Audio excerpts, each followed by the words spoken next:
Last thing. This is very important. The Quran and the Prophet ﷺ are not science teachers. Just like none of us, well, actually some of you might be science teachers, but none of us talk like science teachers. What do I mean by that? For example, this morning, I flew up from Houston. Anyone have a problem with that sentence? You people, oh, you're so, you religious people, you're so naive. What about modern science? I flew up from Houston, so Houston's below us? Houston's below us on a map that we happen to have accepted a certain view of the world where north is up and south is down. Okay? But none of you would start ripping your hair out if people started talking like that. We talk about that all the time. We talk about the world like it's flat. We talk about the world like there's north is up. You know, we go out west to California. Californians go back east. These doesn't really mean we believe that somehow the Earth extends from the East Coast to the West Coast temporally and spatially or something. I don't even know how we make sense of that. This is how we talk.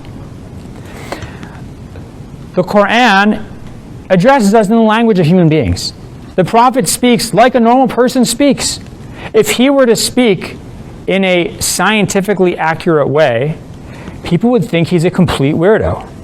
Just like you would think I was a complete weirdo if I spoke in a scientifically accurate way all the time.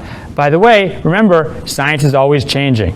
I have this chart. I should have brought it, but I love showing this to my students.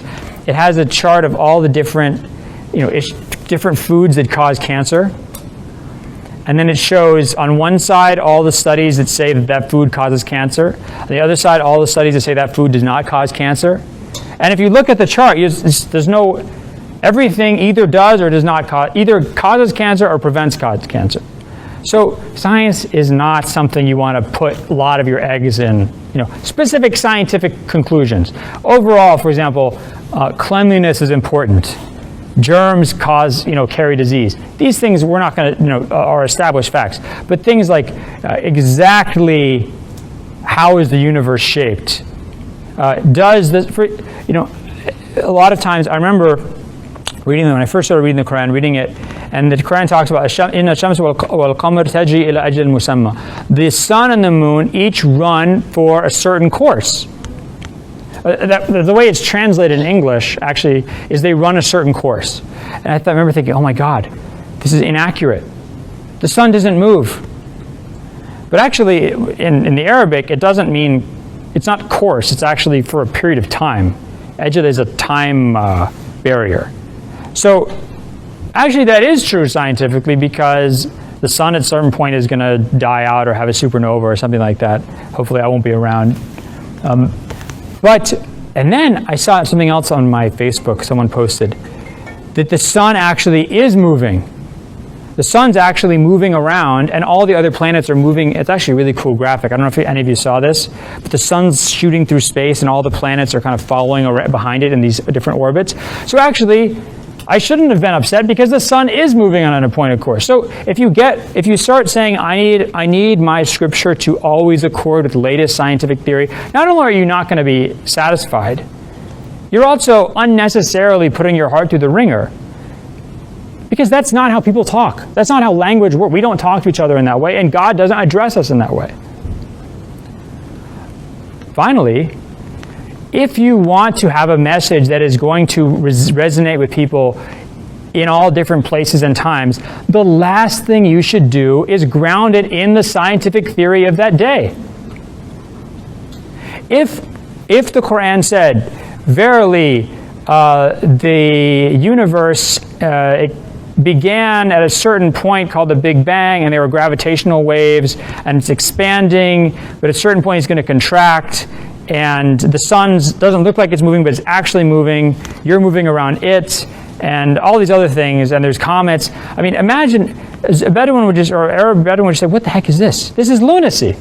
Of course we're not moving. Of course the sun, I see the sun moving around us, and the moon moves around us. What kind of idiocy is it to say that we're moving? You would have lost your audience right there. It's a very bad bet. It's a very bad horse to bet on, scientific accuracy. So but the problem is that Muslims, especially in the late 1800s and early 1900s, and to a certain extent even Muslims today, I see this a lot, they are obsessed with what's called scientism. This is a real product of modernity. The idea that every human being who ever lived until basically Newton and Galileo and the greats, Boyle and Kelvin and all these great 18th century, 19th century figures, they were all just totally out to lunch. No one really understood the universe. And now everything that human beings thought they know prior to the scientific revolution needs to be reconsidered. Okay? That's scientism. The idea that we, at the forefront of human civilization, are its best. We are constantly discovering truth and removing darkness. The darkness of the past for the truth of the future. This is the Star Trek vision of the world. Okay? That's an extremely inaccurate view of the world. First of all, it makes people think things like, and I don't know, how many of you are in kids who are in some kind of grade school? How old are you? How? 12. Did you learn about Christopher Columbus? What did Christopher Columbus do? And discovered America. Okay, he discovered America.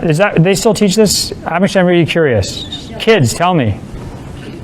They don't say that? Yes, they do. Not anymore. They don't? Okay. But what is his big discovery? Who tells me it wasn't he discovered America. He had this ingenious idea, which was? Cuba. He went to Cuba. No, he thought the earth was round. Everyone else thought it was flat. That's the biggest lie ever. Christopher Columbus didn't think the earth was flat. Nobody thought the earth was flat. Nobody really has thought the earth was flat since about 400 BC, when the ancient Greeks figured out the earth was round. Because if you go out and you stand on the beach and you look on a clear day, you can even see the curved surface of the earth. Right? Everybody knew the earth was round since 400 BC. The idea that Christopher Columbus thought the earth was round, everyone else thought it was flat. This is a myth that was written in two books, one by a guy named Andrew Dixon White, another guy named Draper, in the late 1800s. And this is where the idea of the clash of science and religion came from. Late 1800s, anti-Catholic writing in America. And this myth still persists to this day. To the extent that when I first started teaching this, I actually had to go and look it up. I was like, I'm pretty sure Christopher Columbus discovered the earth was round, and I'm not going to go in front of students and tell them. And I had to go look it up. That's how unsure I was. Everybody knows the earth is round. There's a hadith in Sahih Bukhari and other hadith collections where the Prophet asks his companion Abu Dhar, هذه الشمس أين تذهب? This sun, where does it go, Abu Dhar? Abu Dhar says, God and the Prophet are more knowledgeable. He says, تذهب حتى تسجد عند العرش. It goes until it prostrates before the throne of God. And it asks God's permission to rise again, and God gives it permission to rise. In the early 20th century in Egypt, this caused a huge controversy. A lot of very respected Muslim scholars said, okay, this hadith clearly contradicts what we now know about astronomy. The sun does not go anywhere. We are moving around the sun. The sun certainly doesn't prostrate anywhere. And classical Muslim scholars didn't know this because they didn't know about modern astronomy, so they didn't have the means to see that this hadith was unreliable. Now we know this. Other Muslim scholars responded to those scholars and said, excuse me, but you're being idiotic, basically. No one ever thought the sun prostrates. For a couple of reasons. One, prostration means that you bend down on your knees. And the sun doesn't have knees. The sun doesn't have joints. The sun doesn't bend or anything. So it's obviously not literal. Why are you treating this hadith literally? The Quran talks about الشمس والشجر النجم والشجر يسجدان. The stars and the trees bow down. Does that literally mean the stars are bowing down to God like this? No. It means they obey the will of God. Second of all, Muslim scholars, and the earliest example I've found is from the 1000s of the Common Era, Muslim scholars knew that the sun was always up somewhere. It was always up somewhere. And they knew that because they were calculating prayer times. And if you go really far north, the sun sets, whereas at the same time of day, really far south, the sun's up. So they knew it's always up somewhere and down somewhere else. This is they discovered this through calculating prayer time. So they knew the sun is actually never going somewhere to prostrate before God's throne. They thought this meant that the sun obeys God's command, just like the Quran describes other natural features, natural bodies doing. It's only, interestingly, in the 20th century when some Muslim scholars became obsessed with this idea that modern science has given us new knowledge that requires us to wipe out everything that we think we know before. And modern science, because we've learned so much, it must mean that everybody who came before us was ignorant and benighted.